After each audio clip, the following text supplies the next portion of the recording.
आज है 22 मार्च। चलिए आज की करंट अफेयर पर बात कर लेते हैं। चलिए तो पहला प्रश्न ये है कि लोकतंत्र के लिए तीसरा शिखर सम्मेलन किस देश में आयोजित किया गया है, जहां इसका 2024 के लिए विषय लोकतंत्र के लिए भविष्य की संसद यानी कि parliament for the future of democracy रखा गया है। ठीक है, तो कहाँ आयोजित किया गया है? संयुक्त राज्य अमेरिका में, कोस्टारिका में, ऑस्ट्रेलिया में या दक्षिण कोरिया में? इसका जो सही उत्तर है वो है दक्षिण कोरिया। जी हाँ, देख लीजिए एक बार इसके एक्सप्लेनेशन को। दक्षिण कोरिया ने 18 से 20 मार्च 2024 तक सियोल में, सियोल क्या है? दक्षिण कोरिया की कैपिटल है, ये बात आपको पता होगा, में लोकतंत्र के लिए तीसरे शिखर सम्मेलन की मेजबानी की है। और लोकतंत्र के लिए शिखर सम्मेलन प्रारंभ करने का श्रेय अमेरिकी राष्ट्रपति जो बाइडेन को जाता है। और इस सम्मेलन की शुरुआत 2021 से हुई है। इसका पहला शिखर सम्मेलन संयुक्त राज्य अमेरिका में किया गया था वर्चुअल रूप से। ठीक है, इसका जो सेकंड किया गया था, सेकंड भी वर्चुअल रूप से ही किया गया था, ये याद रखना। ठीक है, तो एक बार कोरिया गणराज्य के बारे में समझ लेते हैं हम। यह देश पूर्वी एशिया के कोरियाई प्रायद्वीप में अवस्थित है। देखिए ये है एशिया, ये एशिया है, और इसके जो पूर्वी एशिया है ये यहाँ पर, ये देखिए यहाँ पर ये छोटा सा प्रायद्वीप है, इसको बोलते हैं कोरियाई प्रायद्वीप। इसमें दो देश हैं, एक है नॉर्थ कोरिया और एक है साउथ कोरिया। ठीक है, ये देख लीजिए इस कोरियाई प्रायद्वीप को, यहाँ पर देखिए ये नीचे, ये है नॉर्थ कोरिया और ये है साउथ कोरिया। ठीक है, इस साउथ कोरिया जो है वो एक पूंजीवादी देश है और लोकतांत्रिक देश है, और ये एक समाजवादी देश है। पूरी तरह नहीं कह सकते, लेकिन घोषित तौर पर समाजवादी देश है और एक निरंकुशशाही शासक है यहाँ का, निरंकुशशाही। ठीक है, नॉर्थ कोरिया की राजधानी क्या है? प्योंगयांग। ठीक है, अब देख लीजिए राजधानी जो साउथ कोरिया की है वो है सियोल, और यहाँ की मुद्रा है वो दक्षिण कोरियाई वोन। ठीक है, और राष्ट्रपति यहाँ के कौन है? यूं सुक येओल। ठीक है, अगले प्रश्न की ओर बढ़ते हैं। अब अगला प्रश्न है कि हाल ही में चर्चा में रही याओंडे घोषणा निम्नलिखित में से किससे संबंधित है? जलवायु परिवर्तन को रोकने हेतु अफ्रीकी देशों की घोषणा है, या अफ्रीकी महाद्वीप में बॉर्डर पार सुगम व्यापार बढ़ाने हेतु एक संधि है, या मलेरिया उन्मूलन हेतु अफ्रीकी राष्ट्रों की एक संधि है, या ग्रीन हाउस गैसों के उत्सर्जन को रोकने हेतु एक संधि है? इसका उत्तर क्या है? इसका उत्तर है सी। जी हाँ, मलेरिया उन्मूलन हेतु अफ्रीकी राष्ट्रों की एक संधि है ये। यह घोषणा 11 अफ्रीकी देशों के स्वास्थ्य मंत्रियों ने मलेरिया से होने वाली मौतों को खत्म करने का संकल्प इस घोषणा के तहत लिया है। अगला पॉइंट है कि इसका एक अन्य भाग स्वास्थ्य बुनियादी ढांचे को मजबूत करना है, और याओंडे अफ्रीकी देश कैमरून की राजधानी है। ठीक है, कहाँ की राजधानी है? कैमरून की। अब आ जाते हैं अगले प्रश्न पर। अगला प्रश्न कह रहा है कि संयुक्त राष्ट्र द्वारा प्रायोजित वार्षिक वर्ल्ड हैप्पीनेस रिपोर्ट यानी यूएन की जो एनुअली वर्ल्ड हैप्पीनेस रिपोर्ट आती है उसके बारे में बात करनी है कि में प्रथम 3 स्थान पाने वाले निम्नलिखित में से कौन से देश हैं? पहला है ऑप्शन के आइबेरियन प्रायद्वीपीय देश हैं, या हॉर्न ऑफ अफ्रीकन देश हैं, या नॉर्डिक देश हैं, या स्कैंडिनेवियन देश हैं। तो देखिए आप अगर नॉर्मली इसमें देखोगे तो आइबेरियन प्रायद्वीपीय देशों को एलिमिनेट कर सकते हो, इसके अलावा आप हॉर्न ऑफ अफ्रीकन देशों को एलिमिनेट कर सकते हो।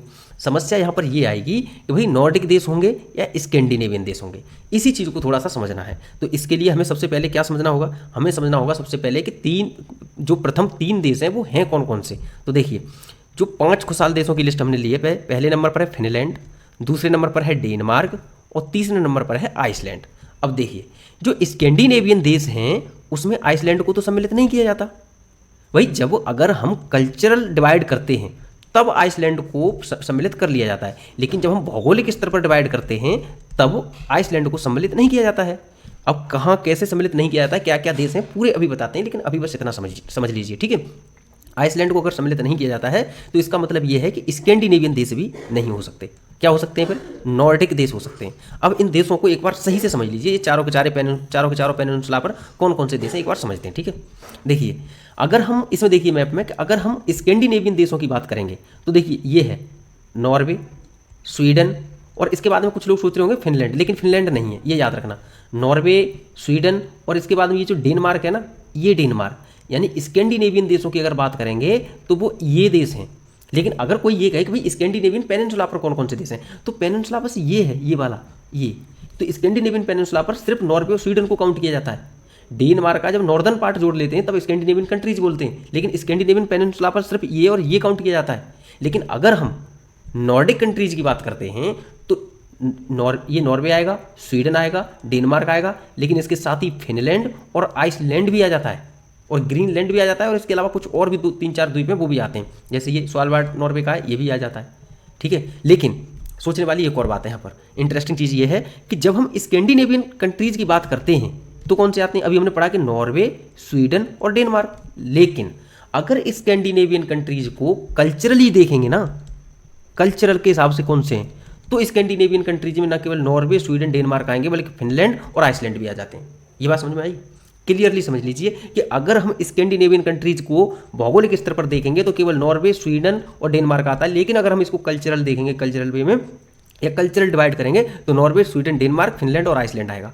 और नॉर्डिक कंट्रीज में नॉर्वे, स्वीडन, फिनलैंड, डेनमार्क और आइसलैंड, और ये ग्रीनलैंड और ये स्वालबार्ड, ये सब आएंगे। ठीक है, देखिए आपने स्कैंडिनेवियन कंट्रीज समझ ली, नॉर्डिक कंट्रीज समझ ली, अब समझ लेते हैं हम हॉर्न ऑफ अफ्रीकन कंट्रीज और आइबेरियन कंट्रीज। ठीक है, चलिए आगे बढ़ते हैं। लेकिन एक बार समझ लीजिए कि विश्व खुशहाली रिपोर्ट में 143 देशों में से भारत की 126वीं रैंक है और अफगानिस्तान सबसे निचले पायदान पर है। अब स्कैंडिनेवियन कंट्रीज को याद कर लेना जो कि समझाए जा चुके हैं, नॉर्डिक कंट्रीज को याद कर लेना जो कि समझाए जा चुके हैं पहले। अब आइबेरियन देश कौन कौन से हैं एक बार इनको देख लीजिए। देखिए ये जो प्रायद्वीप है इसके बारे में आपको पता होगा कि इस पर ना आपको ज़्यादातर आपने मोटे तौर पर यही देखा होगा, एक पुर्तगाल और दूसरा ये स्पेन। लेकिन यहाँ पर ये वाला रीजन देखिए, ये बहुत ही छोटा सा क्षेत्र है। इस देश का नाम है अंडोरा, जो कि फ्रांस और स्पेन की सीमा पर अवस्थित है। ठीक है, इन दो देशों के अलावा इस देश को भी सम्मिलित किया जाता है। लेकिन एक जगह और है, यहाँ पर देखिए नीचे, ये देखिए नीचे ये वाला क्षेत्र, ये देखिए ये वाला क्षेत्र, यहाँ पर देखिए, यहाँ जी हाँ, यहाँ पर देखिए ये जो बिंदु है, यहाँ इस जगह पर है जिब्राल्टर। क्या है? जिब्राल्टर, जो कि यूनाइटेड किंगडम के अंडर में है, यानी कि ब्रिटेन के अंडर में है। और इसीलिए ये जो जल संधि है, ये वाली जल संधि जो कि मेडिटेरियन सी और नॉर्थ अटलांटिक सी को मिलाने वाली संधि है, इसे जिब्राल्टर जल संधि कहते हैं। और इस पर जो अधिकार है वो यूनाइटेड किंगडम का है, ये याद रखना, ये बहुत महत्वपूर्ण है।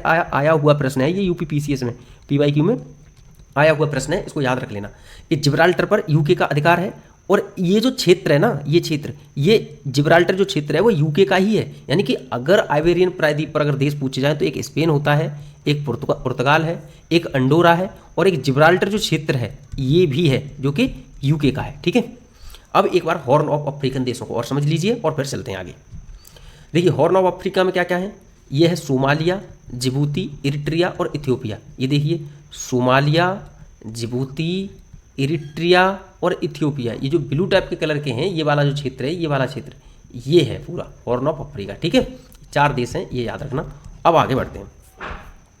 अगला प्रश्न कह रहा है कि वर्ष 2024 के लिए अर्थ आवर किस दिन मनाए जाने का निर्णय लिया गया है। देखो इसमें क्या होता है कि साल में कोई एक दिन निकाला जाता है जिस दिन हम 1 घंटे के लिए सारी लाइट, सारी बिजली खपत जो भी होती है सब बंद कर देते हैं हम, और एकदम अर्थ को रेस्ट दे देते हैं हम ऊर्जा के संरक्षण के लिए।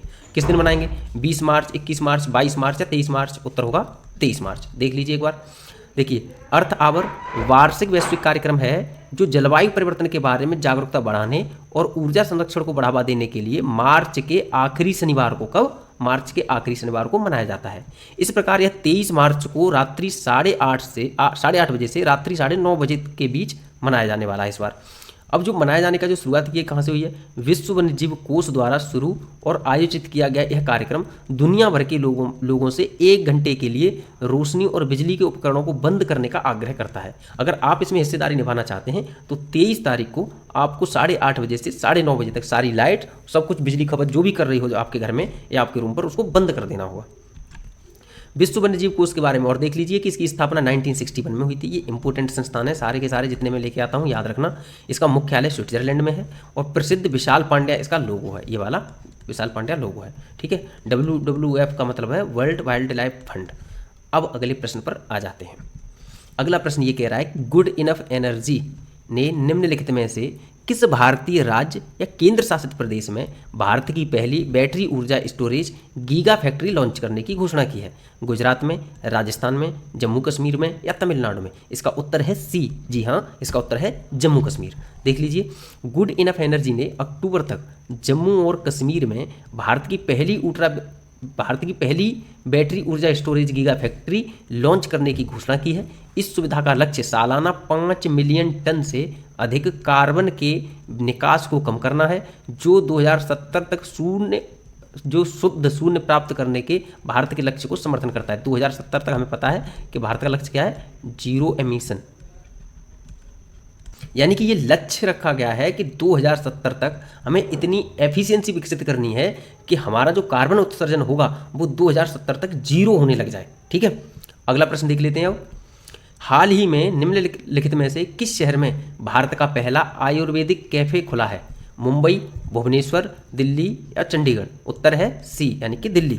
देख लीजिए, दिल्ली के शालीमार बाग में महर्षि आयुर्वेद अस्पताल में भारत का पहला आयुर्वेदिक कैफे है, जिसका नाम सोमादा आयुर्वेदिक किचन रखा गया है। ठीक है, अगला प्रश्न देख लीजिए। हाल ही में एविएशन वीक लॉरेट्स अवार्ड किसे मिला है?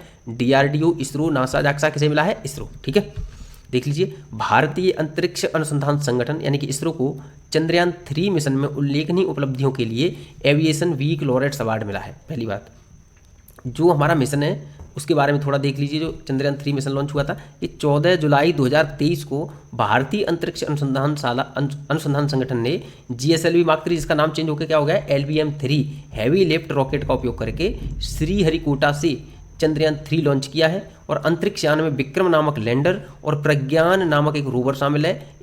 इस बार कोई ऑर्बिटर नहीं है। जी हाँ, ऑर्बिटर हमारा जो चंद्रयान 2 का था उसका काम कर गया था। ठीक है, देख लेते हैं अगला प्रश्न कह रहा है कि भारत के युद्धक टैंक के लिए पहले स्वदेशी निर्मित इंजन का परीक्षण हाल ही में मैसूर में किया गया। ये इंपॉर्टेंट क्वेश्चन है, बेहद इंपॉर्टेंट है, ये याद रखना। मैसूर में किया गया है, जिसे रक्षा मंत्रालय के आधिकारिक बयान के अनुसार एक नए युग की शुरुआत करार दिया है। इस इंजन की क्षमता के संदर्भ में बताएं कौन सा विकल्प सही है। देखिए, हमारे पास जो टैंक हैं हमारे पास जो मैन बैटल टैंक हैं उनमें जो यूज होने वाले इंजन होते हैं ना, वो इंजन पहला स्वदेशी रूप से निर्मित किया गया है भारत में, मद्रास में। कितने हॉर्स पावर का है? 1000 हॉर्स पावर का, 1200 हॉर्स पावर का, 1500 का या 1800 का? उत्तर है सी, यानी कि 1500 हॉर्स पावर का। देख लीजिए अब एक बार, भारत ने मुख्य युद्धक टैंक के लिए पहले स्वदेशी निर्मित 1500 हॉर्स पावर क्षमता के इंजन का पहला परीक्षण मैसूर में किया है।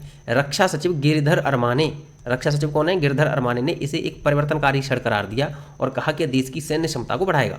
और रक्षा मंत्रालय द्वारा जारी किए गए बयान के मुताबिक यह उपलब्धि देश में नए युग की शुरुआत है। इसका जो निर्माण है वो किसने किया है? BEML यानी कि भारत अर्थ मूवर्स लिमिटेड द्वारा किया गया है। और भारत के पास कई युद्धक टैंक हैं, जिनमें कौन कौन से? T-90M भीष्म, अर्जुन MBT और K9 वज्र। यहाँ MBT का मतलब होता है मैन बैटल टैंक। ठीक है, मैन बैटल टैंक। अगले प्रश्न पर बढ़ते हैं। अब जो हमारे प्रश्न थे बड़े बड़े खत्म हो गए, वन लाइनर को देख लेते हैं कि नो योर कैंडिडेट ऐप किसने लॉन्च किया है? निर्वाचन आयोग ने। हाल ही में उत्तर प्रदेश पुलिस ने डिजिटल पुलिसिंग में क्रांति लाने वाले त्रिनेत्र ऐप 2.0 का अनावरण किया है। मिशन 414 निर्वाचन आयोग द्वारा हिमाचल प्रदेश में मतदान को बढ़ावा देने हेतु चलाया गया एक अभियान है। और हाल ही में राजकुमार वर्मा को उत्तर प्रदेश के मुख्य सूचना आयुक्त के रूप में चुना गया है। और मुंबई में नृत्य कला कॉलेज की प्रतिष्ठित कार्यशाला डॉक्टर उमा रेले को प्रतिष्ठित महाराष्ट्र गौरव पुरस्कार से सम्मानित किया गया है। और विदर्भ को हराकर मुंबई ने रणजी ट्रॉफी 2024 जीता है। ठीक है, ये वन लाइनर भी सारे याद कर लेना। आज का जो क्वेश्चन ऑफ द डे है वो ये है कि हाल ही में भूवैज्ञानिक विरासत स्थल के रूप में नामित रामगढ़ क्रेटर क्या है? रामगढ़ क्रेटर निम्नलिखित में से किस राज्य में अवस्थित है? राजस्थान, गुजरात, छत्तीसगढ़ या जम्मू कश्मीर? इसका उत्तर देना है आप सभी को कमेंट बॉक्स में जरूर देना है, ये याद रखिएगा। और एक और बात ये कि जो लोग न्यू है ना चैनल पर, जिनको पता नहीं है, वो इस चैनल की डिस्क्रिप्शन में जाइए और एक टेलीग्राम चैनल होगा उसको ज्वाइन कर लीजिए, क्योंकि हर संडे और हर थर्सडे को टेस्ट होता है पूरे वीक का करंट अफेयर का, तो आप तक लाइव ज्वाइन करके और टेस्ट को भी अटेम्प्ट कर पाएँ। ओके, जो कल का जो प्रश्न था उसका आंसर और देख लेते हैं कि हाल ही में सिटीजनशिप अमेंडमेंट एक्ट लागू किया गया है। यह अधिनियम कब अधिसूचित किया गया था? तो 2019 में अधिसूचित किया गया था, सभी को पता ही है, बेहद सरल आंसर था इसका। ठीक है, 2019। आज की क्लास में इतना ही, कल मिलते हैं।